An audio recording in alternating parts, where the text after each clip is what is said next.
Just because I talked about snakes yesterday doesn't mean I know anything about those vampire in Ruiru. But I know something. That's not a real vampire.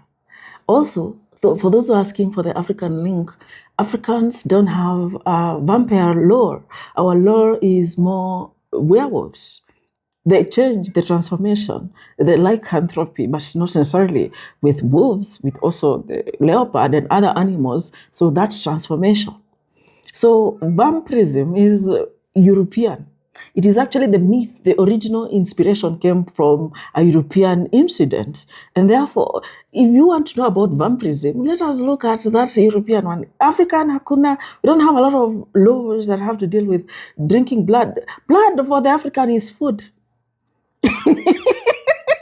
But when it comes to the Western law that birthed now the vampire mythology, it comes from a real life inspiration. When Vlad, that prince in staked the people he killed during the Great War between Christians and the Ottomans, when he killed them, he forced them to drink blood. You remember there's a lot of law of blood and Christianity, drink their blood and then also impaled them. And so in the Brahman's, in the inspiration now for Dracula the vampire, 1890, it's inspired from that. But now you have now to create this creature born out of inspiration.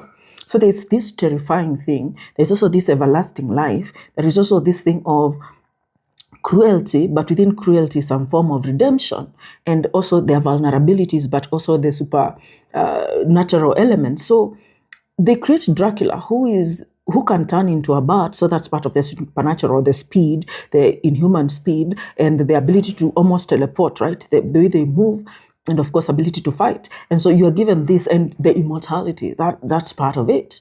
But then they give you two things, the weaknesses within yourselves and others, how others can subdue you. And in the submission is the stake, right? But also they bring now the element of Christianity, and that is why the cross became a thing for vampires, like unholy water. So you can see the correlation between the real life case that inspired this to what the creature, the myth, the mythological creature becomes. And that is very interesting because as more adaptations of vampirism are expressed over the interview, The Vampire Diaries, even True Blood on HBO, you can see some of this remains, but also some of it changes, right? The utility of the vampire now is put in the modern world. But in the old world, so you have Dracula as one of it. Another great vampire now is the dynamic between Lestat and Louis in the interview, The Vampire, and what a dish. Brad Pitt, Tom Cruise. Mwah, mwah. You see now the dark allure, the physiological element, right? The mind meld, the fact that it must be a bit consensual, then you have to still drain the blood to near death, then of course infuse them, give them your blood, but then you create that psychic link and you are together, you are melded. And that story was quite interesting because now we're introduced to the dynamic of a child. What happens if you're turned when you're too young and you remain a child forever? Which is what Lestat gifts Louis for their love, because he needed a family. And it's like, I'm going to get a child and I'm going to turn them. And it is cruel, poetically cruel. And this child who has not yet learned a lot of self-realization, it is so tragic, but also you could say darkly interesting, which is another dynamic I don't even want to look, because I'll be going deep into literature and philosophy and talking about how we infuse, we change our children and they're young and we pervert them. We create these grotesque creatures through the knowledge, the thing we infuse them to live forever, the knowledge. Consider how we take away natural cause and infuse these artificial things.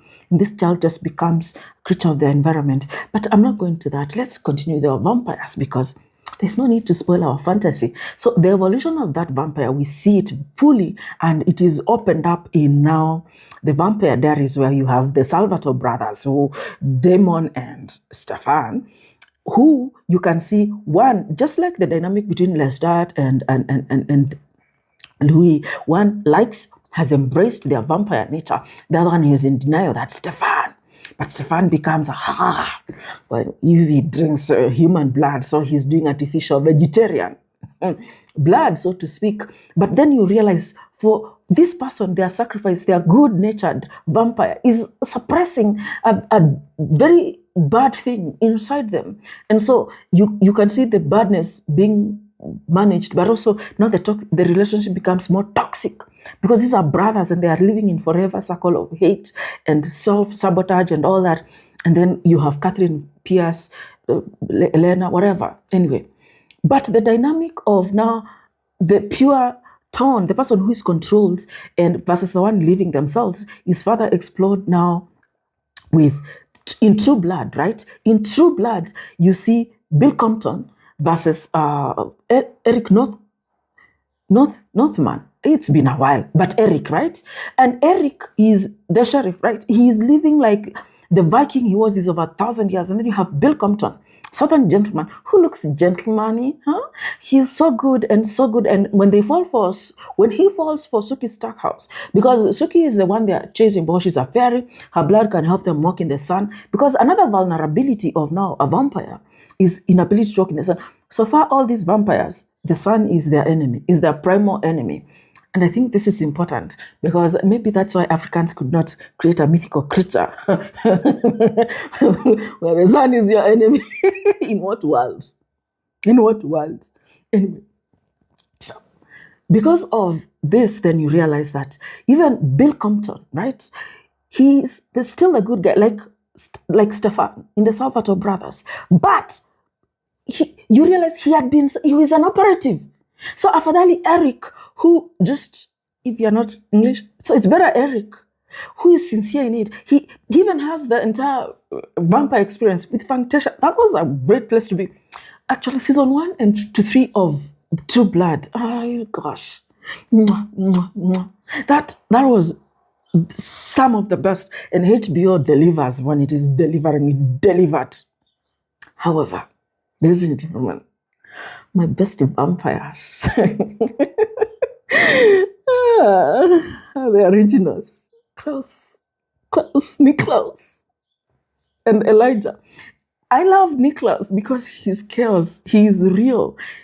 And not just because now he's also like a hybrid because he has the lycanthropy, which is interesting. But because Elijah is good. Elijah is like Stefan, he's controlled. But he has that red door, right? He has that place he has hidden. But he's in a suit, and Elijah is the worst because you think you're getting manners, you're getting tone, you're getting civilized. But he's so cold and ruthless.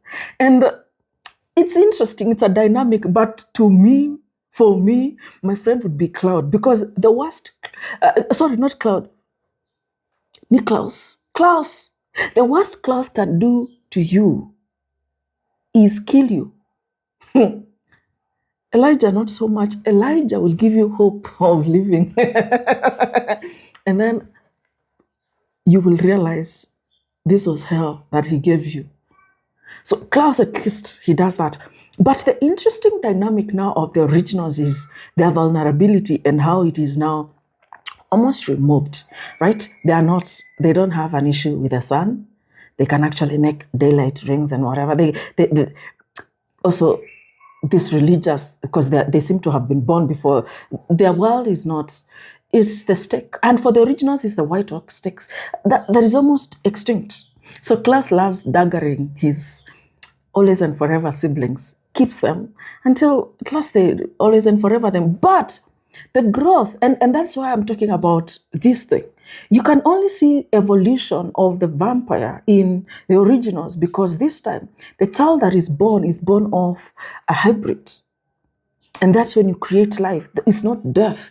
And this child even changes the dynamic of the family. Forever, this family that had lived also in the same toxic environment changes as a result of a child being born, and even Klaus's hybrid nature becomes of use. And you can compare Hope with Cloud, the Lestat, the child that was turned, and you see this grotesque creature that was born out of selfish means just so that they can be transformed. Yet there is life here, there is growth. So for the African, we prefer the transformation. We prefer to keep changing. We are not stuck in this search for immortality at the cost of draining everything and remaining unchanged. Thank you.